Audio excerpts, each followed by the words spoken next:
नमस्कार मंडळी, आज आपण बनवतोय आषाढी एकादशी स्पेशल उपवासाचा पदार्थ।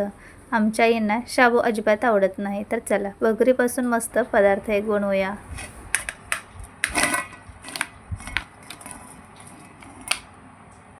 नमस्कार मंडळी, स्वागत आहे तुमचं ॲक्टिव्ह पूजामध्ये। आज आपण बनवतोय आषाढी एकादशी स्पेशल मस्त भगरीचा क्रिस्पी कुरकुरीत पदार्थ। उपवासासाठी बनवायला अतिशय सोपा आहे आणि तुम्ही याचा आवाज ऐका।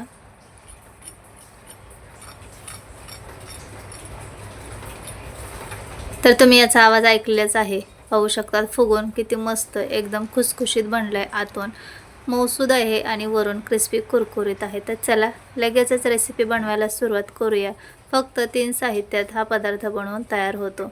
तर सगळ्यात अगोदर आपल्याला थोडासा शाबू पाहिजे, तर मी याचं प्रमाण सांगते तुम्हाला। तर आपण 1 वाटी भगर घेतली, याला वरईचे तांदूळ म्हणतात आणि कोण कोण भगरसुद्धा म्हणतात। तर इथे 1 वाटी भगर घेतली, त्यासाठी मी 3 चमचे साबुदाणा घेतलाय। तर पोहे खायच्या चमच्याने 3 चमचे शाबू घेतलाय, कच्चा शाबू। तर आपल्याला हा शाबू थोडासा भाजून घ्यायचा आहे। कढईमध्ये शाबू टाकून घ्यायचा आणि थोडासा गरम करून घ्यायचा, त्यामुळे शाबू पटकन बारीक पण होतो आणि त्याची पावडर पटकन तयार होते किंवा मॉइश्चर जे असतं ते निघून जातं। त्यामुळे आपल्याला थोडंसं त्याला गरम करून घ्यायचे, किंवा तुम्ही उन्हामध्ये थोडा वेळ ठेवलं तरी चालेल। तर शाबू थोडासा गरम करून घेतला, मोठ्या भांड्यामध्ये थंड करून घ्यायचं आहे। आता आपण याची पावडर करून घेऊया। तर शाबू बऱ्याच वेळेस पटकन बारीक होत नाही, त्यामुळे शाबू अगोदर बारीक करून घेतला आहे। जाडसर ठेवायचं आहे, अगदी थोडासा बारीक करायचं, हे पहा। तर आता आपण याच्यामध्ये भगर टाकून घेऊया। तर अर्धी वाटी भगर याच्यामध्ये मी टाकून घेतली, कारण सगळी एकदम बारीक होणार नाही, त्यामुळे अगोदर एवढं मिश्रण बारीक करून घेऊया। तर हे पहा, भगर अर्धी बारीक करून घेतली तर सगळी याच्यामध्ये बसू शकते। मग राहिलेले सुद्धा आपल्याला भगर याच्यामध्ये टाकून घ्यायची आणि हे मिश्रण आपल्याला बारीक करून घ्यायचे। तर खूप एकदम बारीक फाईन पावडर करायची नाही आहे। आपण जाड रवा कसा वापरतो सेम तसंच याचं टेक्स्चर ठेवायचं। हे पहा, एकदम हातावरती असं फिरवून बघितलं तर जाड रवा कसा असतो तसं याचं टेक्स्चर ठेवले। तर आता आपण हे बारीक करून घेतले। तर हे सगळं मिश्रण मी एका ताटामध्ये काढून घेते, कारण आपल्याला परत मिक्सरच्या भांड्यामध्ये मिरची बारीक करून घ्यायची। तर इथे तुम्हाला किती तिखट आवडतं त्यानुसार तुम्ही मिरचीचं प्रमाण कमी जास्त करू शकतात। मी 1 वाटी भगर आणि थोडासा शाबू, त्यासाठी 6 ते 7 मिरच्या अशा तोडून टाकल्या आणि मिक्सरवरती जाडसर फिरवून घेतलेत आणि 2 बटाटे शिजवून त्याचं साल काढून बाजूला ठेवलेत। आपल्याला बटाटा कमी जास्त लागू शकतो, तर इथे मी 2 बटाटे शिजवून घेतलेत। आता फोडणी करून घेऊया। कढईमध्ये 1.5 पळी तेल टाकून घ्यायचे आणि जे मिरचीचं आपण जाडसर वाटण केले ते याच्यामध्ये टाकून घेऊया। तर मी फक्त मिरची बारीक केली, याच्यामध्ये जिरे वगैरे काहीच वापरलेलं नाही। तुमच्याकडे चालत असेल तर तुम्ही टाकू शकतात। मी फक्त मिरची जाडसर बारीक करून घेतली, तीच तेलामध्ये परतून घ्यायची। तुम्ही बारीक कट करून सुद्धा मिरची वापरू शकतात, किंवा तेलामध्ये ठेचून मिरच्या जाडसर टाकल्या तरी चालेल। आता आपण मिरचीचा कच्चेपणा जाईपर्यंत थोडा वेळ ही मिरची परतवून घेऊया आणि मिरची चांगली भाजलेली, त्याचा कलर चेंज झाला आहे। आता याच्यामध्ये आपल्याला पाणी टाकायचे।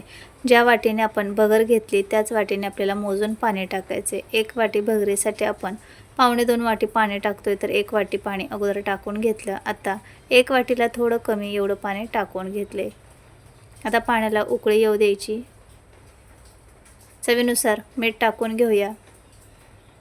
तर पाहू शकतात पाण्याला उकळी आली, गॅस कमी करून घ्यायचा आणि जे आपण शाबू आणि भगरीचं पीठ बनवून ठेवले ते थोडं थोडं करून याच्यामध्ये एका हाताने टाकायचं आणि एका हाताने उलटण्याने असं मिक्स करत राहायचे। अजिबात त्याच्यामध्ये गुठळ्या वगैरे होत नाही, व्यवस्थित हे पीठ मिक्स होत जातं। गॅस फक्त कमी ठेवायचा। तर सगळं पीठ मी ते टाकून घेतले। आता सर्व हे चांगले एकजीव होईपर्यंत मिक्स करत राहायचे। जोपर्यंत पिठाचा गोळा तयार होत नाही तोपर्यंत आपल्याला हे सगळं एकत्र करत राहायचे आणि पाहू शकतात थोड्या वेळाने व्यवस्थित हे मिक्स झालेले। आता याचा गोळा तयार होतोय, तर असं एकजीव होईपर्यंत आपल्याला हे चांगलं परतवून घ्यायचे आणि पाहू शकतात एकही याच्यामध्ये गुठळी झालेली नाही आहे। व्यवस्थित हे मिश्रण तयार झाले आणि याचा गोळा बनलेला आहे। आता गॅस बंद करून घ्यायचा आणि हे मिश्रण आपण मोठ्या भांड्यात काढून घेऊया, म्हणजे ते लवकर थंड होईल।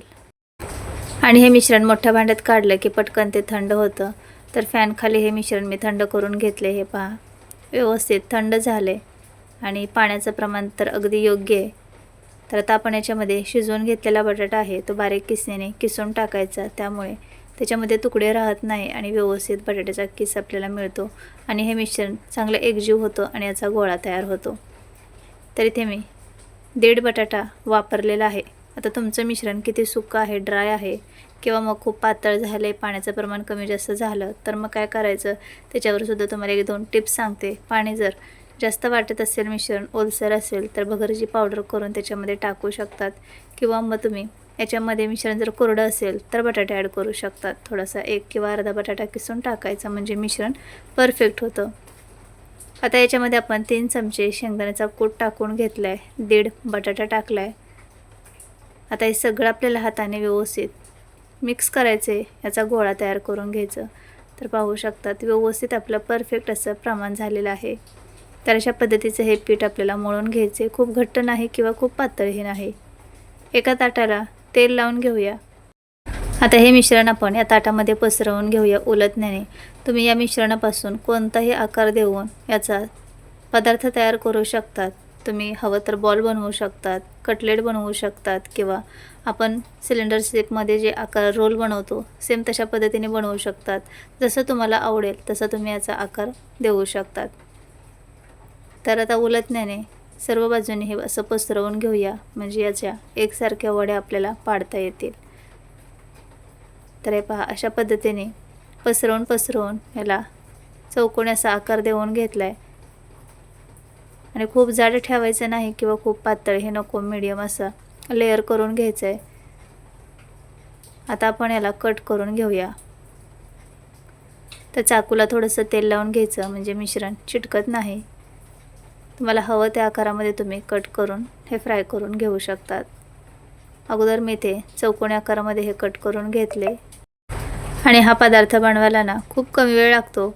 बटाटे जर शिजवून ठेवलेले असतील ना तर झटपट हा पदार्थ बनवून तयार होतो. तर उलटण्याने हे सगळे पीस आपण काढून घेऊया बाजूला.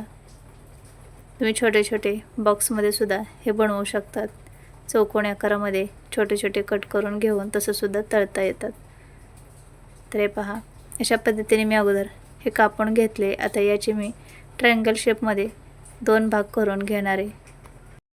आणि बरेच वेळेस कोणाकोणाला शाबूची खिचडी आवडत नाही तर कोणाला भगर आवडत नाही.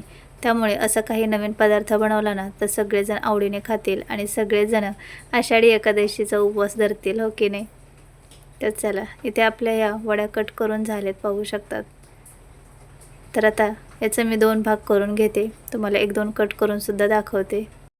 तर हे पहा एका चौकोनी बॉक्सचे असे 2 भाग करायचे म्हणजे व्यवस्थित ट्रायंगल शेपमध्ये याचा आकार तयार होतो.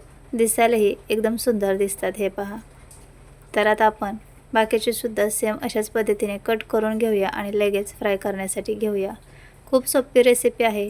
तुम्ही जर केव्हा बनवले नसेल तर नक्की एकदा ट्राय करा. या एकादशीला सगळ्यांनाच खूप जास्त आवडेल आणि तुमचं खूप खूप कौतुक करतील. तर चला लगेच तळायला घेऊया. तर तेल गरम करून घ्यायचे. थोडंसं आपण मिश्रण टाकून पाहूया तेल गरम झाले की नाही.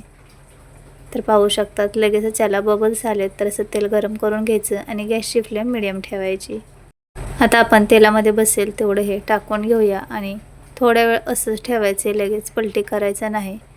तरी ते मी 3 हे ट्रायंगल शेपचे आकार केलेत ते टाकून घेतलेत. तर मस्त तेल गरम झाले, छान बबल्स येतात. तर थोडंसं साईडने असं तेल याच्यावरती मी टाकून घेते म्हणजे वरच्या बाजूने सुद्धा त्याची कोटिंग चांगली होईल. आणि अजिबात त्याला काढण्याची घाई करायची नाही. थोड्या वेळ असंच फ्राय होऊ द्यायचं, अजिबात करपत वगैरे नाही. आणि पाहू शकता थोड्या वेळाने असा लालसर थोडा रंग दिसायला लागला की मग तळापासून काढून पलटी करून घ्यायचे. पाहू शकतात अजिबात झाऱ्याला चिकटलेलं नाही आहे किंवा कढईला सुद्धा चिकटलेलं नाही आहे. एवढं व्यवस्थित हे निघलं गेले. लगेच काढण्याची घाई करायची नाही. थोडा वेळ व्यवस्थित त्याचं कोटिंग होऊ द्यायचं. व्यवस्थित ते सेट झाले की मग लगेच निघतात. तर अलटी पलटी करून आपण दोन्ही साईडने छान खरपूस रंग येईपर्यंत, क्रिस्पी कुरकुरीत होईपर्यंत हे तळून घेतलेत. आता आपण काढून घेऊया. तर चला मस्त तळून तर झालेत. आता आपण प्लेटमध्ये काढून घेऊ. बाकीचे सुद्धा सर्व राहिलेले सेम अशाच पद्धतीने आपण तळून घ्यायचे. तर झटपट आपल्या इथे आषाढी एकादशीसाठी एकदम नवीन आणि क्रिस्पी कुरकुरीत पदार्थ बनवून तयार झाला. याच्यासोबत मस्त मिरच्या तळून घ्यायच्या. आहे की नाही एकदम सोपा पदार्थ. तर नक्की तुम्ही सुद्धा एकदा ट्राय करा आणि तुम्हाला कशी वाटली ही रेसिपी कमेंटमध्ये सांगायला विसरू नका.